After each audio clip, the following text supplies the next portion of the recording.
అప్పుడేమన్నారు, bond paper ఇచ్చి promissory నోట్లు రాసిచ్చిండ్రు, సంతకాలు పెట్టి భద్రంగా పెట్టుకోండి, 100 రోజుల్లో ఇస్తాం. వీళ్ళని నమ్మటట్లేరని ఆడికెళ్ళి సోనియా గాంధీని రాహుల్ గాంధీతో చెప్పించారు.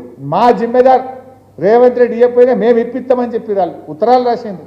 ఇప్పుడు వాళ్ళేమో పత్తలేరు, వాళ్ళు పత్తలేరు, ఈయన ఇత్తలేడు. మరి మనం ఏం చేయాలి? ఇప్పుడు తప్పిపోయేవారన్నా కాంగ్రెస్ ఓటేస్తే జూబ్లీ హిల్స్లా ఏమంటాడు, నేను పేదోళ్ళ ఇల్లు గులగొట్టినా నాకే ఓటేసిండ్రు, నేను కరెక్టే అంటాడు. నేను 4000 పింఛన్ ఎగ్గొట్టినా నాకు ఓటేసిండ్రు, నేను బరాబరే ఉన్నా, ఇచ్చేదే లేదు పో అంటాడు. తులం బంగారం ఇస్తా అన్నాడు. కేసీఆర్ ₹1,00,000 ఆడవిల్ల పెళ్లి కళ్యాణ లక్ష్మి ఇస్తే నేను తులం బంగారం కలుపుతా అన్నాడు. తులం బంగారం లేదు, ఆ 1,00,000 కూడా చక్కగా ఎత్తలేదు. నేను తులం బంగారం ఎగబెట్టినా నాకే ఓటేసిండ్రు అంటాడు.